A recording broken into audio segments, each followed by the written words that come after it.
It's no secret that Klopp's philosophy has a pretty clear sell-by date, and his performances at both Dortmund and Liverpool suggest that his heavy metal football can't go on forever. With Liverpool's ageing midfield being one of the core reasons as to their lackluster season, there's a reason why they moved so quickly to sign the World Cup winner Alexis Mac Allistar. But the 24-year-old style of play gives us a big hint as to what Klopp is planning for next season, and it's a completely different approach to what Liverpool are known for. Let's take a look. Welcome back to Football Meta. If you want more information on all the stats in this video, then make sure to check out the brand new X-Value platform by Soccerman. It gives you in-depth metrics for players and teams from over 17 different leagues across the globe. The link is in the description down below. Now, before we take a look at how Liverpool are changing their approach, it's important to understand Mac Allister's preferred style of play. Brighton's most used formation this season was the 4-2-3-1, with Mac Allister's most common position being the central attacking midfielder. However, he often featured as one of the two pivots as well, which is very important when it comes to understanding how he might fit in at Liverpool. Now, while Brighton lined up like this, their in-play formation was much more resemblant of a 2-4-2-2, with Mac Allister being one of the two central players alongside the striker in either Ferguson or Welbeck. Brighton's main objective was to invite pressure, freeing a player in the centre before finding him with an indirect third-man pass, allowing the receiving player to move forward into this space between the lines. And this is one of the main reasons as to why every Brighton attack felt like a counter-attack, as with two simple passes they could easily cut out 5 or 6 players. When playing as an attacking midfielder, Mac Allister had excellent spatial awareness, always positioning himself in a way to receive the ball and lay it off into the free player, or if not under pressure could turn and attack the back line. Alternatively, when Mac Allister was one of the two pivots, when receiving the layoff, he had space to push forward or to move the ball into the wingers, linking defence and attack with his excellent passing range.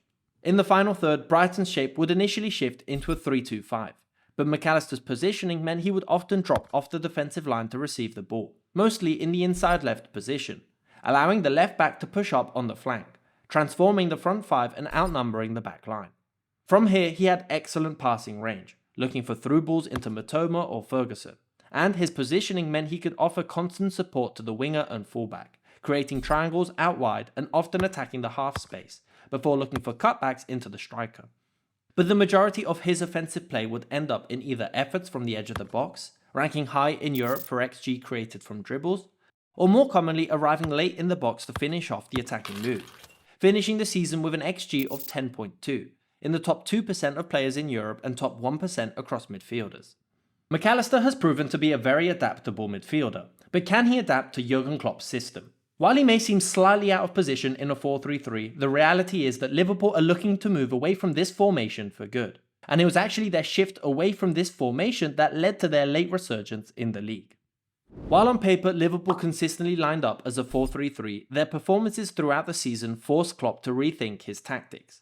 And one of the biggest talking points was the role of Trent Alexander-Arnold, a fantastic creative offensive player, but with clear defensive deficiencies.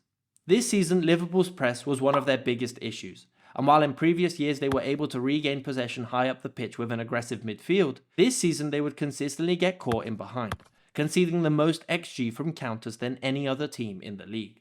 For this reason, in the later stages of the season, Liverpool switched their pattern, and rather than having Trent pushing up and giving width on the right, he started to invert into the centre of the pitch to form a 3-2 structure, common in both Arteta's Arsenal and Guardiola's Man City.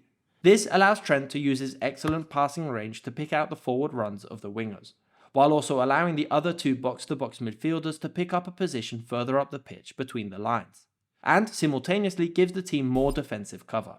And it's here where we can start to see the similarities with Brighton and how Mac Allister could fit in. By going back to the starting 4-3-3, Mac Allister could fit in well as the left midfielder. Firstly, it's a position that Liverpool have struggled to fill with either Curtis Jones or Thiago. With the initial rotation of Trent moving inside, Mac Allister would be in a very similar position to his role at Brighton, completing the box shape in the centre and picking up a position between the lines. Alternatively, Mac Allister could also take the position of Fabinho as the central pivot, rotating to free up space for either Alexander-Arnold or one of the box-to-box midfielders. From this position, Liverpool will look to him for his short line-breaking passes, providing as the link between defence and attack, while they could rely on Trent for longer, more vertical passes into the wingers. More likely, the left midfield position is one that needs more attention, and his performances at the World Cup and subsequent position change at Brighton proved that this was his more natural position.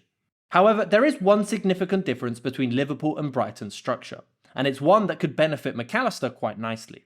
As we saw earlier, Brighton's structure is a 2-4-2-2, while Liverpool's would potentially be a 3-2-2-3. The main difference being that Brighton have more players involved in build-up, while Liverpool would have more central support. But this central support could be the key element to help Mac Allister find even more space between the lines. Whether it's Van Dijk, Trent or Alisson, Liverpool's defensive players have the ability to pick out the attacking set of players with long, precise passes. And so given the extra man in the centre, it often means the front three could push the defensive line further back to stop this threat of a direct ball, meaning Mac Allister and Henderson would have much more space between the lines. If the opposition look to counter this, then it gives Liverpool more space to build and break the first line of pressure, allowing them to get in a position to outnumber the defence further up the pitch. While Brighton would look to invite as much pressure and play through it, Liverpool have the quality to simply play over it. And the technical ability of Jota, Salah or Gakpo mean the defence will always have to be wary of their position.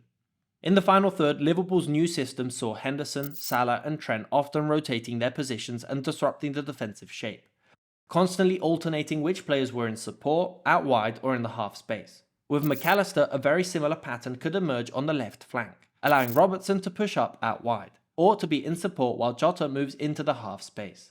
His positioning between the lines and his ability to play on the half turn often mean defenders step out of the defensive line to close him down, but he has the passing range to pick out the striker with a through ball, something Liverpool struggled with this season. Mac Allister on the left could also mean Robertson has more freedom to attack, and Liverpool can once again rely on both their fullbacks to create chances. Finally, a huge part of Klopp's philosophy has always been the aggressive Gegenpress. But the signing of Mac Allister suggests that Klopp is starting to change his ways. One of the biggest downfalls of Liverpool's season was a disjointed midfield not regaining possession enough, exposing the defence to a lot of counterattacks. However, for next season, it looks as if rather than attempting to fix this issue, Klopp is moving in a completely different direction, and has signed a player that can make them a lot more dangerous in other situations. Mac Allister's defensive abilities and work rate are definitely not to be overlooked. But if Klopp wanted a direct solution to their gegenpressing problem, there were certainly better suited midfielders for that type of playstyle. And it looks as if Liverpool could become a much more possession-based team next season. And now let me know what you think. What do you think of Mac Allister joining Liverpool, and where do you think Liverpool will finish next season? Leave your thoughts in the comments down below. So, the Champions League final marked the end of the footballing season. So why not reminisce on the fantastic year of football we've just had by checking out the tactics used in the biggest game in club football. As always, if you enjoyed this content, then please leave a like and subscribe for more. Thanks for watching.